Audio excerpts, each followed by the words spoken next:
Acclamons fortement le Seigneur Jésus. C'est l'amour de Dieu qui a fait que ce matin nous sommes vivants. C'est l'amour de Dieu qui a fait que ce matin nous sommes en bonne santé. C'est l'amour de Dieu qui a fait que ce matin nous réunissons autour de sa parole. Nous l'aimons parce qu'il nous a aimé le premier. Qu'il soit glorifié. Je vous salue au nom du Seigneur Jésus-Christ. Encore une fois, je remercie le pasteur André pour m'avoir cédé sa chair toute une semaine durant. Et je remercie l'Église pour la bonne réception. Sincèrement, vous nous avez bien reçus. Pour cela que notre Dieu vous bénisse. C'est notre dernière séance pour cette fois-ci. Nous vous disons déjà au revoir. Si Dieu tarde à venir et qu'il nous permet de venir encore, nous viendrons. Mais si nous ne nous voyons plus sur la terre, nous nous verrons dans les airs au moment de l'enlèvement. Mais notre conseil, garde.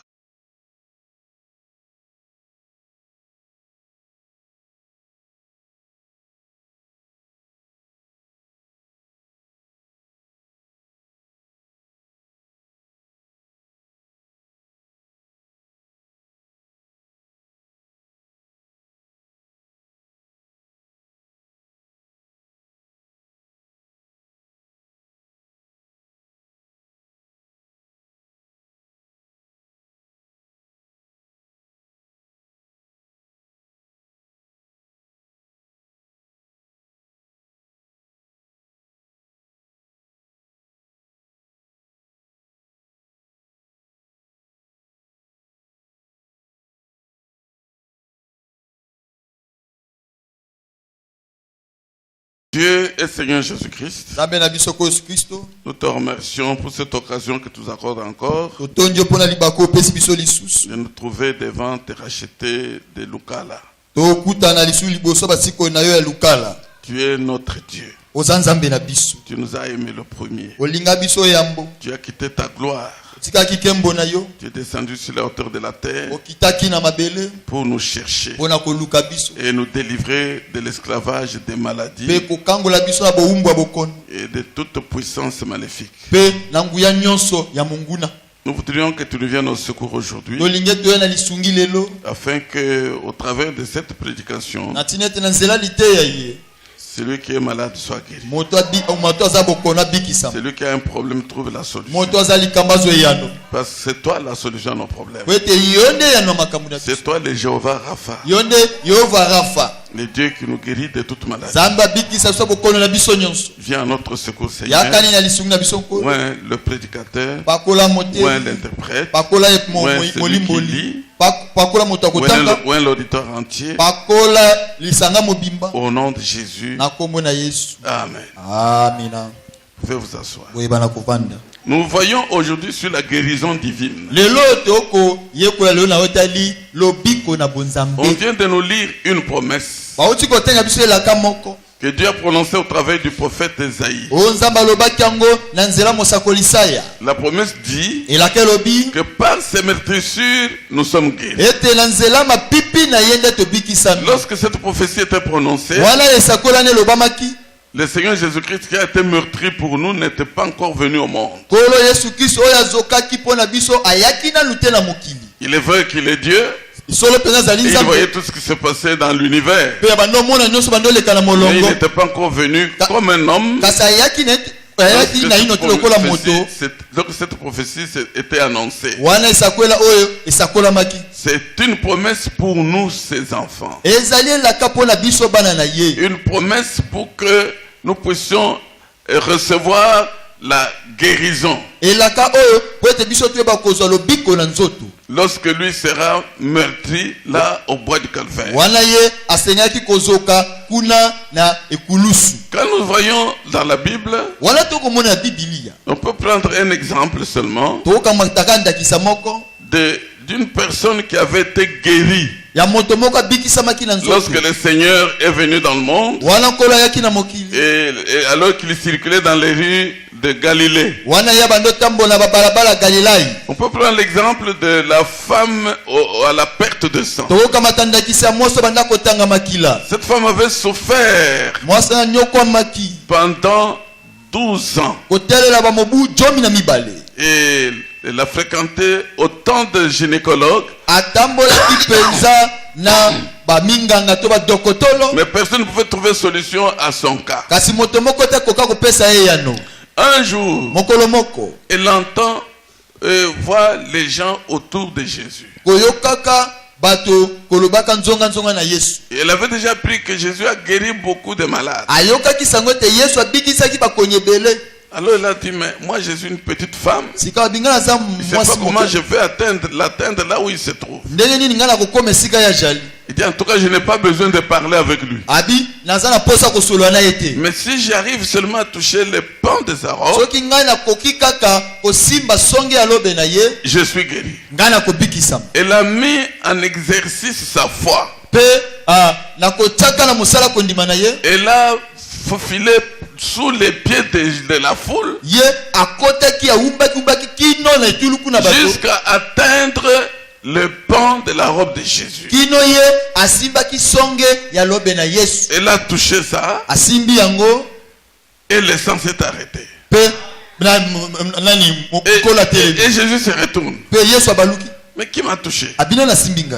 Mais maître, les gens vous pressent ici, sont nombreux. Comment nous demandes-tu qui t'a touché? Oui. Une personne m'a touché. J'ai senti une vertu sortir de moi. C'était une touche spéciale. Je vous invite à voir cette même touche ce matin.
Le prophète quand il a parlé de maîtrise de Jésus,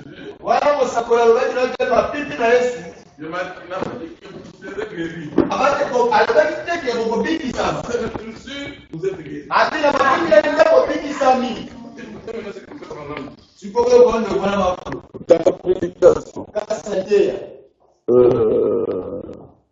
Ange de Dieu.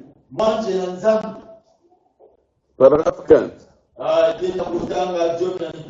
Le Benjamin, allez-y si vous êtes là déjà. Page 4 là-bas. La guérison.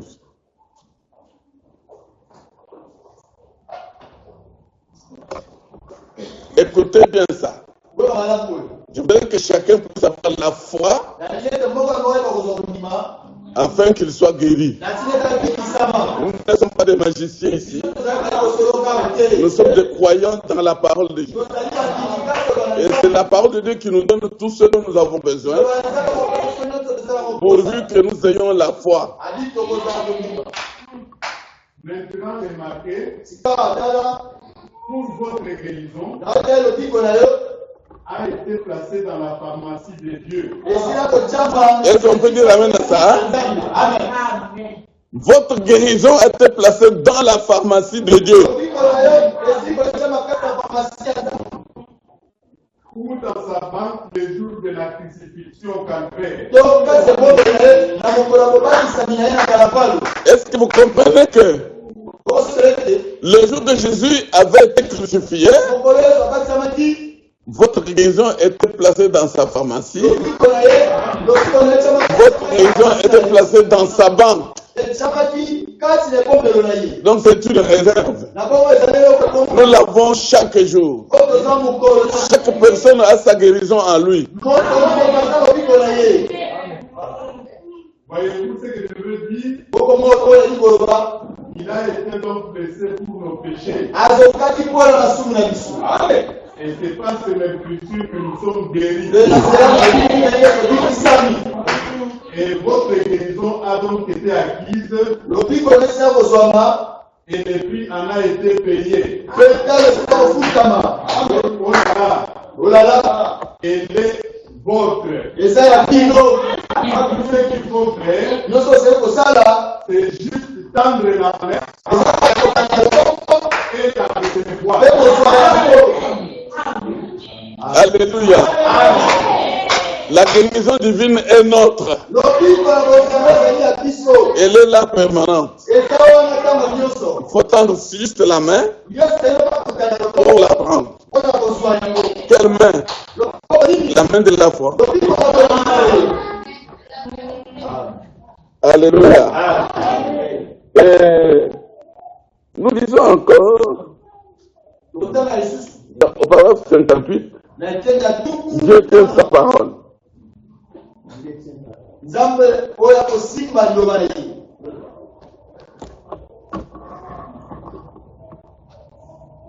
Page 22 d'abord. Maintenant, ceci c'est juste comme une grande chose que vous avez. Chaque promesse dans les livres appartient à chaque croyant qui est ici aujourd'hui. Chaque promesse dans la Bible appartient au croyant qui est ici aujourd'hui. Vous êtes ici aujourd'hui. Chaque promesse de la Bible vous appartient. Chaque bénédiction de la rédemption est déjà pour vous. Dieu vous avait remis un chèque quand vous étiez sauvés et nés de nouveau. Et le nom de Jésus est signé. Au bas de ce chèque, c'est valable pour chaque bénédiction de la rédemption de Dieu que Dieu a promise.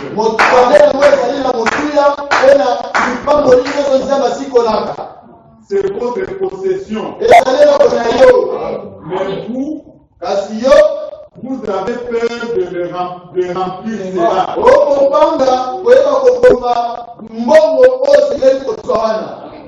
Ne vous en faites pas. Il honorera chaque personne qui entrera là par la foi. Alléluia. Allez-y, frère Simon. Pour chaque bénédiction de la rédemption, certainement qu'il le fera. Alléluia. Nous sommes chacun de nous qui est converti, détenteur d'un chèque blanc,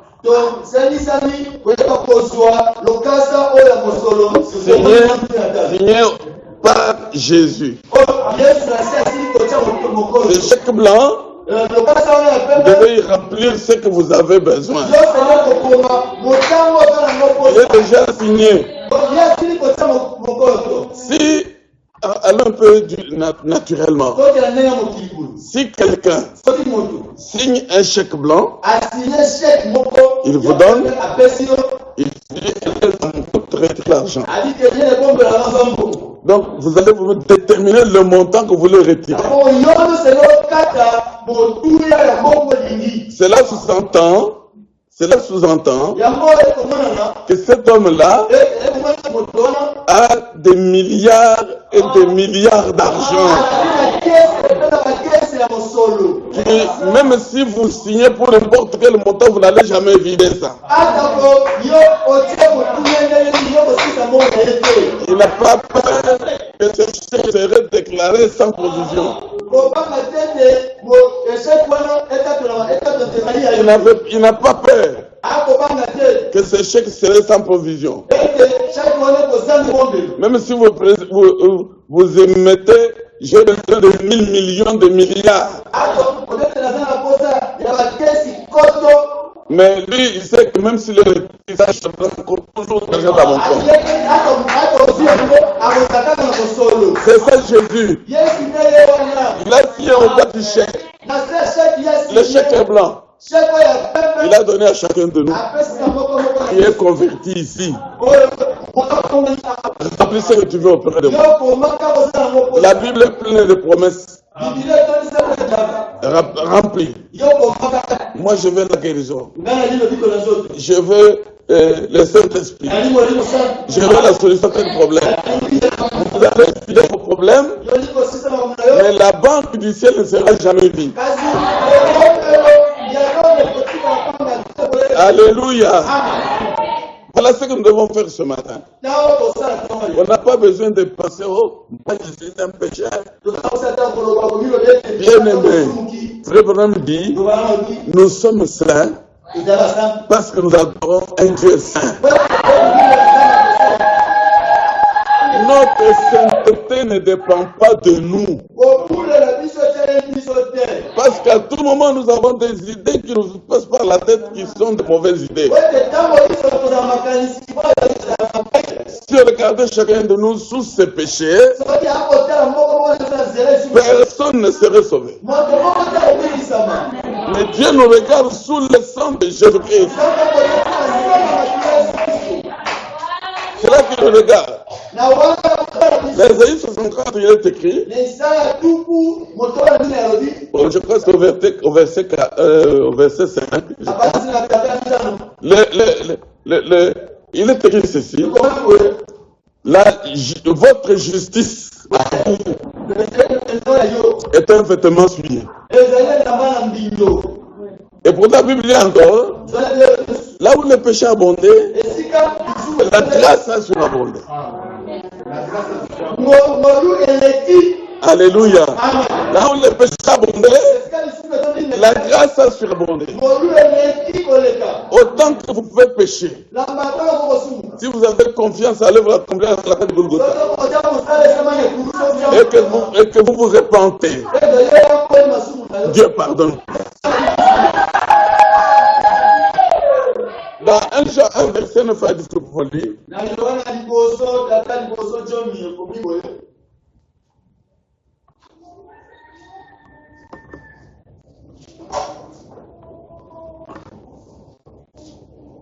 Si nous confessons nos péchés, il est fidèle et juste pour nous les pardonner. Et pour nous purifier de toute iniquité. Si nous disons que nous n'avons pas péché, nous les faisons menteurs. La parole ne vient à nous. Amen. 1 Jean 2, 1 à 2. Écoutez comment Dieu minimise le péché par rapport à ce que Jésus a fait pour nous. Mes petits enfants, je vous écris ces choses afin que vous ne péchiez Et si quelqu'un a péché, nous avons un avocat auprès du Père. Alléluia. Si quelqu'un a péché, nous avons un avocat auprès du Père. Qui est cet avocat? Jésus-Christ, le juste. Écoutez les qualités d'un vrai avocat. Un vrai avocat ne fait jamais tomber son client. Il fait tout pour le disculper. Pourquoi? Quand le client vient auprès de son avocat, il ne doit rien lui cacher. Parce que l'avocat connaît la loi. Il connaît ce qui condamne et ce qui disculpe. Il doit dire à l'avocat littéralement la manière dont il a vécu son problème. C'est l'avocat qui va entrer dans l'étude. Comment je dois sauver mon client? Il va prendre la loi de la condamnation. Il va mettre ça là-bas. Il regarde le problème, il met ça là-bas. Il regarde le problème. Il voit ce que dit la loi à ce sujet. Il va dire non, si je dis ça, on va le condamner. Il va chercher le moyen de parler autrement pour convaincre le juge afin qu'il puisse disculper son client. Ici oui, il a bien parlé. Là, je vais dire. Mais ici, même si à la fin, les juges disent ton client est condamné, l'avocat va dire oui, il est condamné. Jamais. Il va commencer à chercher d'autres choses. Il va entrer dans la vie sociale de la personne pour dire au juge, si vous condamnez cet homme, il a 50 enfants. Est-ce que vous saurez nourrir ces enfants-là? Est-ce que l'État va les prendre en charge? Si vous condamnez cet homme, mais il est malade. Il va chercher des choses comme ça pour convaincre tous les filles qu'ils doivent le libérer. C'est comme ça avec Jésus. Quand nous avons péché et on dit que vous êtes condamné, il quitte son trône de grâce, il se tient debout. Il montre ses mépris. Voici pour cet homme. Moi je suis mort au bois de Golgotha. Mon sang a coulé. J'ai souffert. On m'a maltraité pour cet homme. Et j'ai été mépris à cause de lui. Le juge dit, ça c'est vrai, hein? Il a payé un grand prix quand même. Personne ne peut payer ce prix-là. Personne d'autre ne peut payer ce prix. C'est la vérité, hein? Il n'y a personne qui peut aller en prison à la place de son fils. Même si on lui dit que votre fils n'avait pas fait du mal, il va vous dire, bon, comme mon fils n'avait pas du mal, moi je m'en vais en prison. Il va dire oui, qu'il aille en prison, moi-même je viendrai le voir tout le temps. Mais ici, Jésus a pris nos péchés. Il les a mis dans son corps. Il a crié, Père, pourquoi m'as-tu abandonné? On l'a tué. Son sang a coulé. Le sang qui n'avait jamais péché. Nous n'avons pas besoin de nous condamner nous-mêmes. Nous n'avons pas besoin de garder les péchés dans notre cœur. Si vous avez péché, repentez-vous tout simplement. Mais sachez qu'il y a quelqu'un qui a payé le prix de ce péché-là.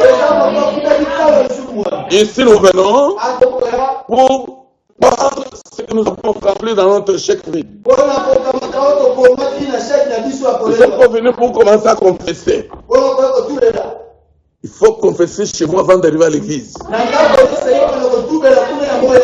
Mais monsieur, pendant que nous parlons, vous sentez que je peux empêcher votre bénédiction. Confessez-la. Le temps de la grâce coule encore. La grâce de Dieu coule encore. Je n'ai pas venu ici pour être condamné. Nous sommes venus ici pour être guéris. Parce qu'il nous a déjà guéris par ses médecins. J'ai dit la dernière lecture pour que nous puissions prier. Nous sommes à la prédication. Attendez, frère bien-aimé, je vous la donne. Dans la prédication, Job, serviteur de Dieu, au paragraphe 24.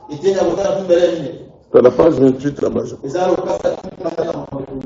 On a condensé sur le mariage. On a condensé sur le mariage. Écoutez la valeur de ce que Jésus-Christ a fait pour nous à la croix. Dans l'Ancien Testament, lorsque quelqu'un faisait du mal, on lui exigeait d'amener un substitut. Un animal, un oiseau. Alors il amenait ça où? Chez le souverain sacrificateur. Alors qu'est-ce que faisait le souverain sacrificateur? Là, on vient avec son animal. On sait qu'il avait fait ceci, cela. Ce qui était important pour le souverain sacrificateur, ce n'était pas le péché de la personne. C'était la sainteté de l'animal. Alors le souverain sacrificateur, il amène l'animal. Si l'animal est sans tache, oui, ça convient de donner un sacrifice à cause du péché de cet homme, pour qu'il soit purifié. Et on tue l'animal. On fait l'holocauste. Et l'homme est purifié, il rentre. Il n'a plus besoin de dire, toi tu avais fait ceci, toi tu avais fait ceci. Non, non. Il faut que l'animal réponde aux critères. Si l'animal répond aux critères, l'homme est libéré. Il est tout à fait parfait. Et on fait le sacrifice, on fait l'holocauste. Et ça suffit, l'âme se purifie. Lisez ce que frère m'avait dit. C'est la dernière lecture. Je ne veux pas très loin aujourd'hui. C'est la dernière lecture. Et puis on prie. Il est ainsi aujourd'hui. Les indignes. Nous méritons la mort. Nous ne sommes pas dignes de vivre.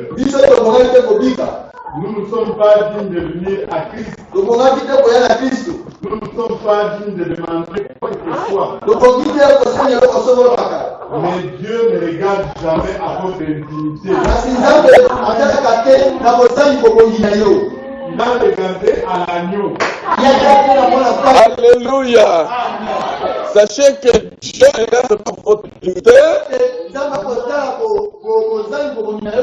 Dieu a regardé à l'agneau immolé.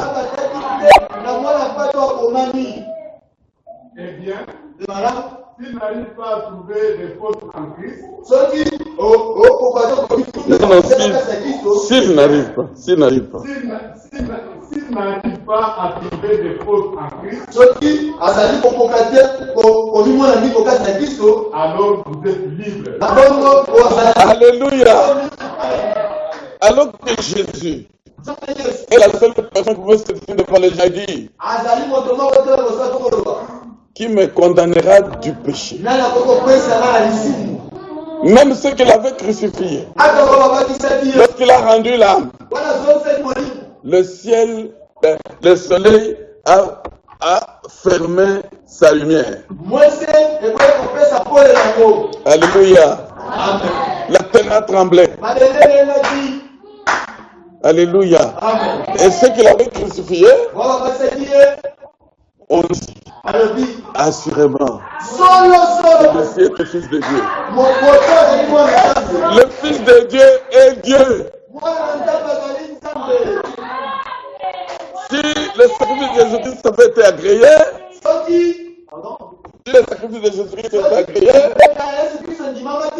c'est parce qu'il n'avait jamais péché. Oui, il n'avait jamais péché. Si Jésus n'avait jamais péché, c'est que Dieu n'a pas trouvé de défaut en Jésus. Partant de là, il nous a libérés. Aujourd'hui, ayez confiance en cette parole. Dieu vous libère de toute maladie. Il vous donne la solution à tout problème. Avancez, frère. Voyez, il est mort en votre place. Eh bien, s'il a un défaut, vous n'êtes pas encore libre. Non. Si l'agneau a un défaut, vous n'êtes pas encore libre. Oui, parce qu'on ne pouvait pas l'accepter comme sacrifice. On avait besoin d'un agneau sans tache, sans défaut. Si Jésus avait des défauts,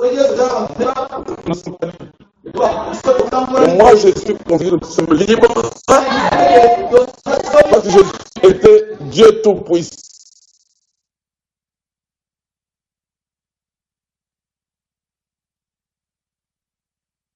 Il a vécu parmi les hommes comme un homme, mais sans jamais pécher.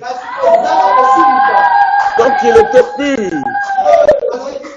C'est pourquoi il avait le pouvoir de nous délivrer et de nous guérir. Et d'ailleurs, lorsqu'il est mort, avant qu'il ne meure, il a dit, tout est accompli. Avancez, frère. C'est bien, elle est très importante. Mais Dieu ne vous examine pas vous. Il examine l'agneau. Alléluia. Dieu ne vous examine pas vous. Il examine son agneau. Alléluia. Vous dites,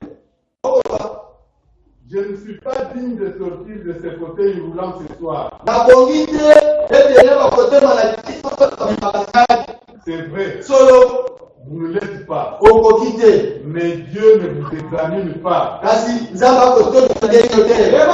Il a examiné Christ. Amen. S'il est digne, alors vous pouvez marcher. Si Christ est digne, alors vous pouvez être guéri de votre maladie. Dieu ne vous regarde pas vous. Oh, moi je suis bon. J'aide les gens qui sont dans des difficultés. J'assiste beaucoup de gens. Je ne me suis jamais chamaillé avec quelqu'un. Ce n'est pas ça l'affaire de Dieu. Votre tête est un vêtement souillé devant Dieu. Dieu sait que tout ce que vous avez fait de mal, il l'a mis en Christ pour qu'il meure et que son sang pur coule pour vous. Lui, Dieu regarde seulement. Comment si Jésus est? Est-ce qu'il a respecté ma parole quand il était sur la terre là-bas? Oui, totalement il a respecté ma parole. Et regardez à la sainteté de Jésus-Christ. Demandez à Dieu ce que vous voudrez ce matin. Ne venez pas nous dire ici, moi je suis une bonne femme, je suis un bon papa, je suis un bon cela. Dieu n'a pas besoin de ça. Parce qu'il avait envoyé quelqu'un et la tête de tout le mal que vous avez fait.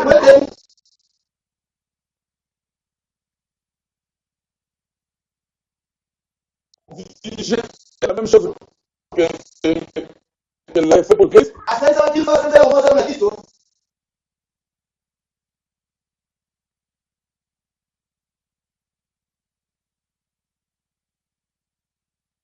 Il a fallu que Jésus meure. Il a fallu que son sang coule. Regardez dans la scène de sa mort.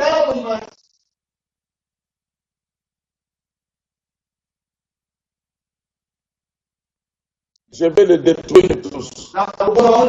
Ils ont dit non.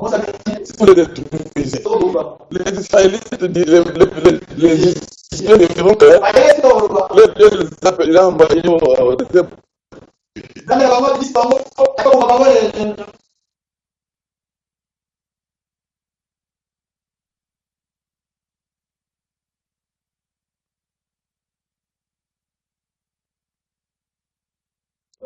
Pourquoi Dieu a refusé le sacrifice de Moïse? Moïse avait tué, mais le seul sacrifice qu'il a fait, c'était celui de Jésus qui est venu comme un agneau. On pouvait l'insulter, cracher dessus, lui mettre une couronne d'épines, le sang commence à couler, il ne pleurait même pas, comme un agneau. Vous pouvez lui arracher les cheveux, ça fait très mal. Il ne pouvait pas riposter. On tape dessus. Dis-nous qui t'a tapé. Il le connaissait, mais il ne dit rien. L'agneau Jésus-Christ. Finalement, allez, prends cette croix lourde. C'était un homme 100% qui souffrait. Il prend la croix, arrivé quelque part, il tombe. On voit un noir qui passait là. Vous savez que Simon de Cyrène, c'était un noir. C'est notre ancêtre. C'est notre ancêtre. Allez, prends la croix là. Il prend la croix. Il va. Je suis bientôt tantôt tombant, tantôt marchant. Arrivé au calvaire. On cloue les pieds de Jésus.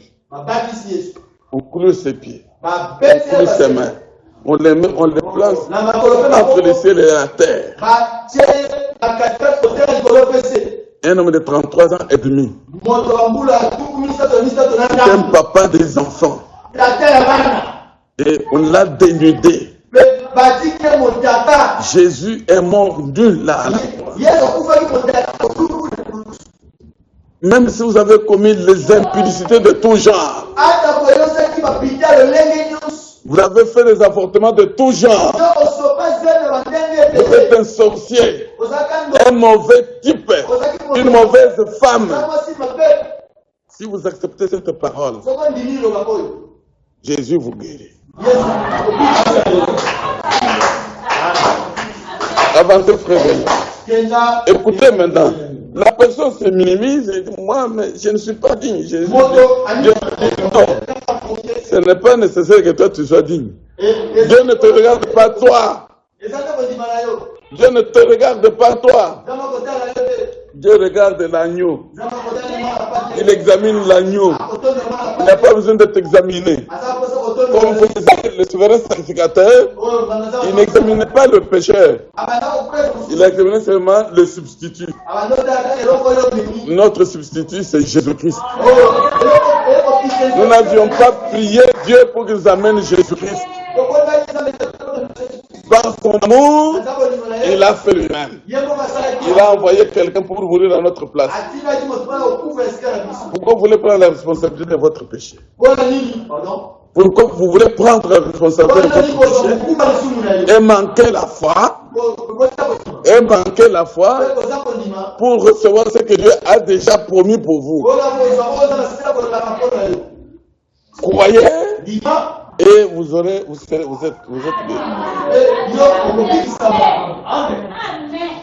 Il a examiné Christ. S'il est digne, alors vous pouvez marcher. Si Christ est digne, vous pouvez marcher. Qui croit que Christ est digne? Moi, je le crois de tout mon cœur. Christ est digne. Vous voyez, c'est vrai. C'est là que dépend de ce que vous en pensez. Vous dites, Frère Branham, je suis une femme horrible. J'ai vécu de façon illégitime.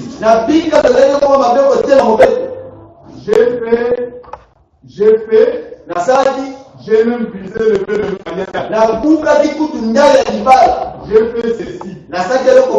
Et M. Branham, je vous assure, je suis un soulard. J'ai fait ceci. Peu importe ce que vous avez fait. Dieu ne regarde jamais à vous.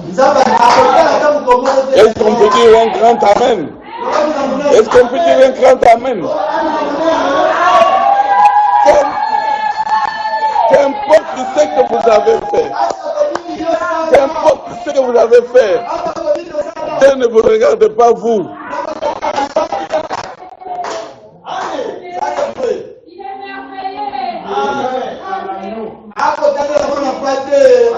Il a déjà accepté l'agneau. Ainsi, vous êtes donc libre. Dieu ne vous voit pas. Il voit l'agneau humain à votre place.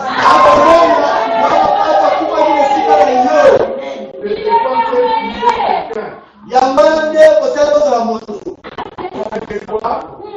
c'est de quoi? Yangonde, c'est de quoi faire piller quelqu'un.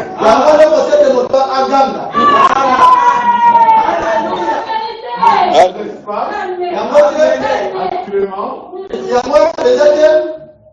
lorsque vous pensez cela, c'est sur base de sa parole.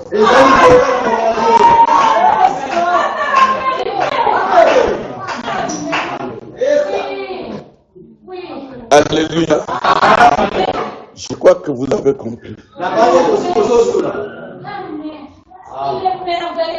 Ne venez pas nous montrer votre sainteté ici. Votre sainteté est sous le sang de Jésus-Christ. Alléluia. Dieu ne vous regarde pas vous. Remplissez seulement votre chèque.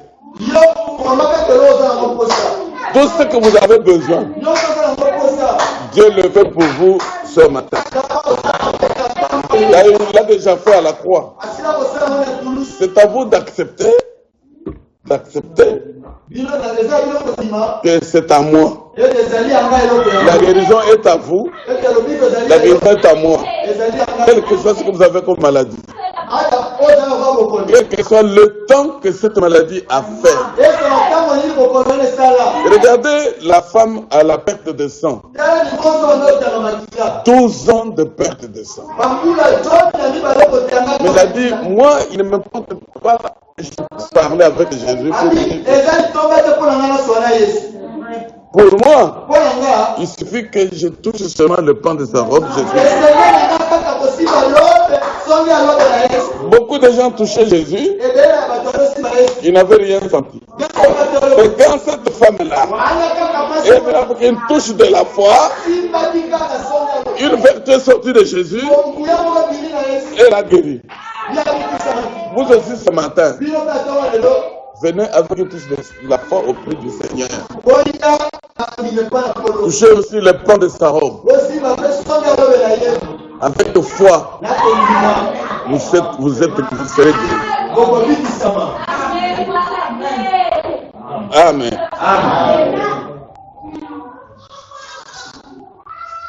On peut se tenir un peu debout.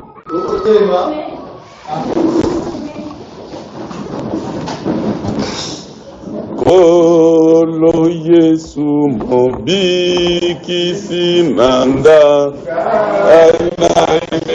ainayo Yesu na jali na mosu sute akoki kobiki sanga ngayo yo ngai yeah.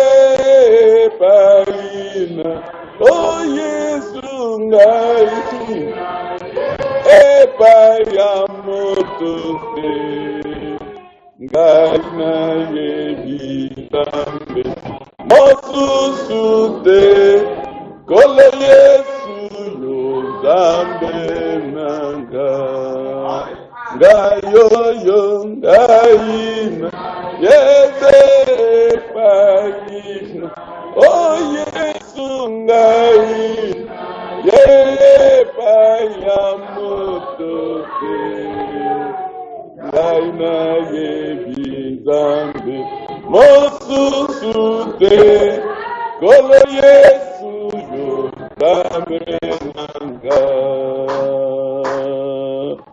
Kolo Yesu Molimbisi Nanga Baina yo Yesu Najali na Monsu Sute Akoki Kolimbi Sangam Ngayoyo Ngai Yes Ngai Oh Yesu Ngai Yepa Yamutute Kaina Yebizambe Mosusute Kolo Yesu yo Zambe Nanga Sila béniye il bénit aujourd'hui Jésus il bénit demain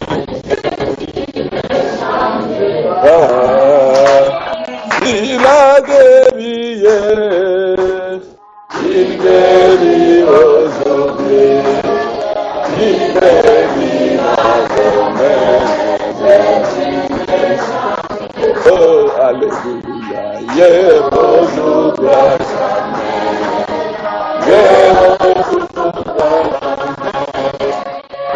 aujourd'hui, jamais, Jésus.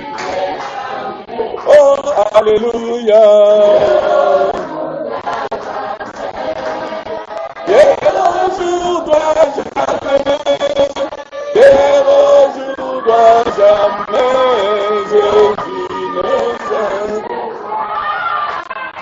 Il a vaincu hier, il veut aujourd'hui, il va demain, Jésus.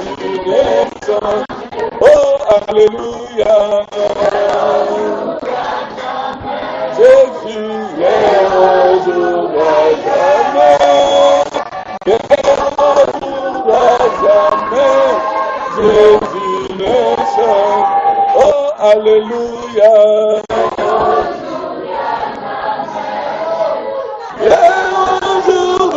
Jamais. Jamais, Jésus ne change pas. Il a gagné hier, il gagne aujourd'hui. Jésus, il gagne pas demain. Jésus ne change pas. Il a gagné hier, il gagne aujourd'hui. Il gagne pas demain, Jésus me chante. Oh, alléluia.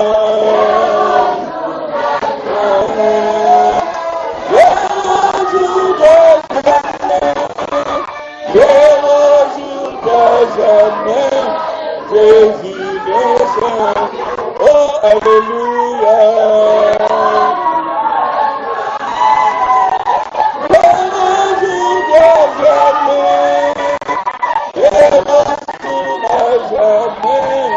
Jésus ne change pas.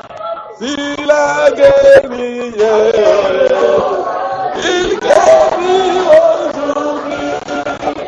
Il guérit demain. Jésus ne change pas. S'il a guéri hier,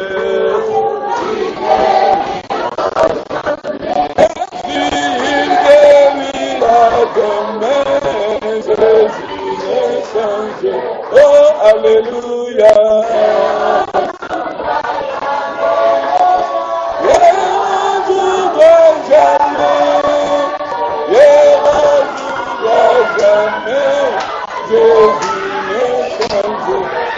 Alléluia.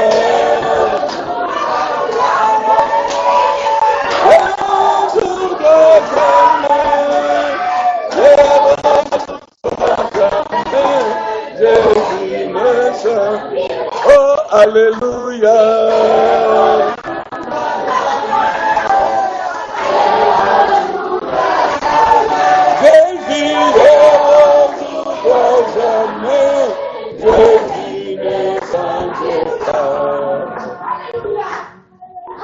Maintenant, c'est le moment de remplir notre chèque. Prions le Seigneur et réclamez tout ce que vous voulez qu'il fasse pour vous. Prions.